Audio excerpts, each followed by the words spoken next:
In my service to you, the people of Kenya, I was supported by a cabinet, principal secretaries, holders of constitutional offices, security agencies, our ambassadors and permanent representatives in all our missions abroad, and indeed by all public servants. But most importantly, you, the people of Kenya, have walked with me each step of the way, cheering me, but also chastising me as the occasion dictated. To you all and to all those who have served with me during my tenure as president, please accept my immense and deep gratitude. So fellow Kenyans, tomorrow's inauguration, the last step in a process of electioneering, is a moment for us to come together as one people to pursue the promise of Kenya as destined by God. This afternoon, ahead of tomorrow's inauguration, I hosted the incoming president, Dr. William Ruto, here at Statehouse, Nairobi.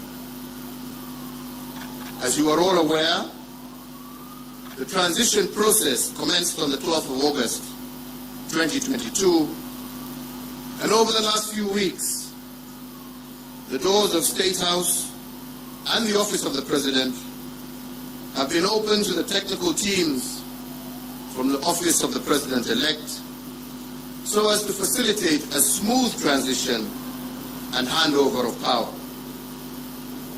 This afternoon's meeting between the President-elect and myself is the final step in that process. Fellow Kenyans, the work of building a nation is a continuous endeavor passed from one generation to another, from one administration to the next. And this in an unbroken chain that seeks to progressively build a more united, equitable, and prosperous Kenya. On my part, as head of state and government, I hand over leadership of a nation that has undergone consequential transformation over the last decade in every aspect of our national life. With the mandate you bestowed upon me, my administration, together we have fostered an integrated devolution as a way of life in our country.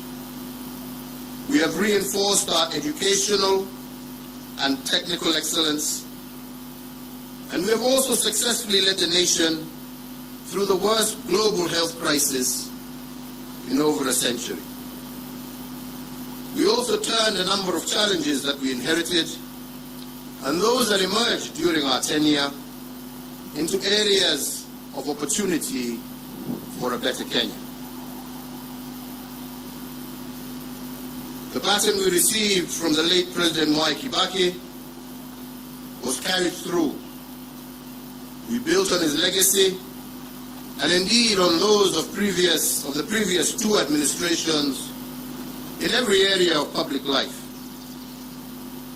We built on the late President Daniel Arap Moi's love for education that was further built upon as free primary education by President Mwai Kibaki, and with the mandate that you gave me, we institutionalized free secondary education, thus heralding a 100% transition from primary to secondary education. To further enhance the competitiveness of our workforce, we have placed the nation on a pathway to competency-based curriculum which institutionalizes a system that seeks to nurture creativity and innovation in our children. Aware that insecurity can break the chain of our national development and deter the realization of the national anthem's promise of plenty within our borders, we have built on the work done and created a much improved security environment. Critically, we muted the wave of terror attacks that had placed a stranglehold on our nation, reduced crime rates, and secured significant progress in terms of illicit trade in firearms and other long-standing security challenges. We achieved this by retooling our security organs and making them more capable to address the dynamic, contemporary security challenges that Kenya faces. To realize the dream of equitable development, we have fostered and given impetus to the devolved system of governance. In line with the 2010 Constitution, we institutionalized devolution and forever changed the face of Kenya. Through devolution, government is now much closer to the people, with Kenya shillings 2.5 trillion transferred by the national government to the counties from 2013 to date. Now Wananchi's needs can be heard and addressed in real time, and the funding transferred to counties can be better aligned to the priorities at the local level. With the mandate you gave us, we pursued the vision of previous administrations for greater economic integration within the East African region and led the push to admit the Democratic Republic of the Congo into the East African community. With this singular move, the East African Community Common Market grew by 90 million people, yielding an expanding market of 300 million persons and the consequent enhanced opportunities for Kenyan enterprises. Building on the place of pride earned by our forefathers, we fortified our global footprint. Our non-permanent membership in the UN Security Council has amplified Kenya's voice on international peace and security matters. Indeed, from 2013 to date, we have had over 100 inbound and outbound state visits, hosting heads of state and government from across the world. And Kenya is now a consequential voice and an undisputed leader in continental and global issues. This has enhanced opportunities for Kenyans in both the diaspora, but also within the international civil service. As a consequence, diaspora remittance have increased tenfold over the last decade, and they now stand at an all-time high at over Kenya shillings 400 billion per annum as of 2021, surpassing some of our traditional exports as foreign exchange earner. We have also built on the aspiration of the independence generation to foster inclusivity and gender parity. We have furthered the pioneering spirit of the second administration that elevated women leadership, and in an unbroken chain built on the progress made under the third administration, and we have vastly expanded women's participation in governance and significantly increased the number of women in cabinet and in senior ranks of government, as well as our security organs. Indeed, we have built on President Mwai Kibaki's path-breaking investment in infrastructure. We hand over 11,500 kilometers of newly tarmac roads under our administration, doubling the number of kilometers constructed from the dawn of the Republic to 2013. My administration has upgraded Kenya's infrastructure in terms of roads, ports, bridges, fiber optics, power generation and transmission, and as a result, Kenya now stands out as an investment destination of choice and a continental as well as a global hub. In enhancing service delivery, with the mandate you gave us, we also transformed the way government services reach the Mwananchi. We did this through the introduction of Huduma Centers and the e-Citizen online platform, which together have made access to public services a fast and pleasant experience and not the toll that every citizen had to endure in the past to obtain basic services. Now passport applications, birth certificates, marriage certificates, business registration, driver's licenses, and so many others can be done online from anywhere in the world. As a digital government, we successfully transitioned from analog to digital television and radio, resulting in the country today being home to 130 TV stations, up from 14 in 2013, and 204 radio stations, up from 130 in 2013. These figures do not factor the massive expansion in the digital space that has seen many hundreds of thousands of Kenyans successfully monetize various digital communication avenues.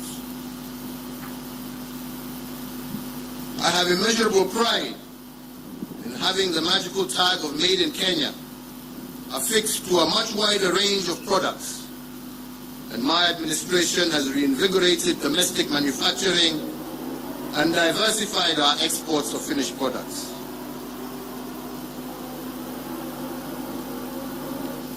From my predecessor, President Mwai Kibaki, we picked up a country that was the 12th largest economy in Africa to its current position as Africa's 6th largest economy. We have almost tripled the wealth of our nation from a GDP of 4.5 trillion in 2013 to close to 13 trillion currently.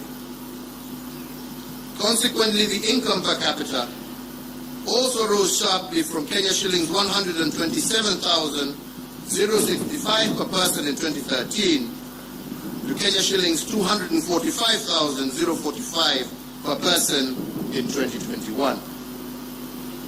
This has seen Kenya graduate from a lower middle income country, and it is notable that if we continue on this growth trajectory, what this means is that by next year, we will join the league of truly middle income countries. In another milestone as a mark of the growth that we have experienced, our tax revenues have more than doubled from slightly above Kenya shillings 800 billion in the financial year 2012-2013 to Kenya shillings 2 trillion in the financial year 2021-2022. The dream of our forefathers was to rid the country of disease, ignorance, and hunger. And to bring the nation closer to this goal, in addition to the educational gains I highlighted earlier, we have connected more than 13 million Kenyans to clean water and registered a 400% growth in the number of Kenyans issued with NHIF cards, with 17.1 million Kenyans currently issued compared to 4.4 million issued as of April 2013. To enhance access to health care, we have constructed countrywide an additional 1,912 healthcare facilities across all levels of care, representing a 43% increase in the total number of public health facilities in the country. These facilities range from the recently commissioned modern state-of-the-art Level 6 Kenyatta University Teaching, Referral and Research Hospital to health centers and dispensaries at the village level. So, fellow Kenyans, every administration has added arrows to our national quiver in energy production. When I took the oath of office in 2013, Kenya's total grid was 1,300 megawatts. This now stands at 2,700 megawatts. But even as we doubled power production, we ensured that our exploits did not break the intergenerational chain of sustainable development. Thus, 80% of the power that Kenya generates is green energy, propelling Kenya to an unenviable position as a continental leader and a pioneering global role model in the generation of green energy. To share in this plenty with all Kenyan families, we have tripled the number of households with access to electricity by connecting an extra 6.3 million households, up from 2.3 million households in 2013. So I therefore hand over in an unbroken chain a country that has connected more people to electricity, more homes to electricity, than any other country in Africa over the last decade. We also heeded that intergenerational call to be conscious, to conserve our heritage and splendor, so as to pass it on to future generations in as good a state as it was given to us, if not better. We have done this by leading a planting campaign where 1.34 billion trees have been planted, moving our forest cover from 6.99% in 2013 to 8.83% in 2022, and increasing our tree cover from 12.3%, thus surpassing the set constitutional threshold of 10% in a record 5 years. As a result of our conservation efforts and other legal and institutional reforms, we have also recorded the lowest levels of poaching in our nation's history, and thus registering the highest wildlife population for our Big Five and a majority of other wildlife species that share Kenya with us. So, fellow Kenyans, while we have made remarkable progress, it is also important that I note and appreciate that building a nation is a journey. There is still much more to be done to move our nation to the next level of development towards realizing our Vision 2030. And the fourth administration, which I had the privilege to lead, has built on the foundation laid on others, upon which the fifth administration can also build. So, fellow Kenyans, let me conclude by saying that to serve one's country is the greatest honor any citizen can receive. It is a sacred trust, and it has been an immense privilege that I have not taken for granted. I thank you all for the immense opportunities you have awarded me to serve in various public roles over the last 2.5 decades, which have included, amongst others, Chairman of the Kenya Tourism Board, Member of the Jomo Kenyatta University Council, Chairperson of the Disaster Emergency Response Committee, a Member of Parliament for Gatundu South, a Cabinet Minister serving in the Ministries of Local Government, the Ministry of Trade, the Ministry of Finance, the Leader of the Official Opposition, Deputy Prime Minister, and as the President of this Republic for the last 10 years. In all the work I have done as president, and in every presidential decision I have made, and in every executive action I have taken, in every bill I have proposed and assented to, I have been guided by the dream of our forefathers, and that is the dream to eliminate poverty, ignorance, and disease, and to improve the quality of life of all Kenyans, and to create conditions for everyone to achieve their dreams.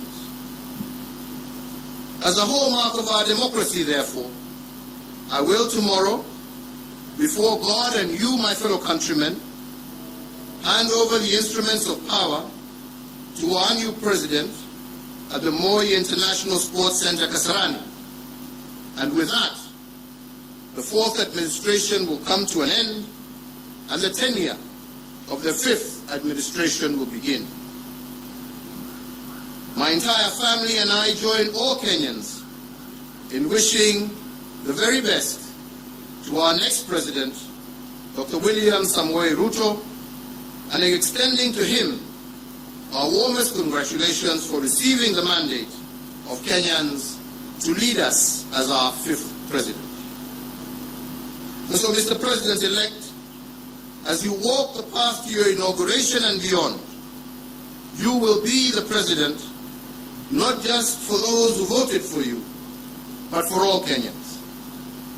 In the prophetic words of our national anthem, we are summoned to purposefully dwell in unity, peace, and liberty, working hard and together so that plenty may be found within our borders. I therefore wish and pray for your success, as your success will be Kenya's success. I thank you all. May God bless you, and may God bless this great Republic of Kenya. Asante sana.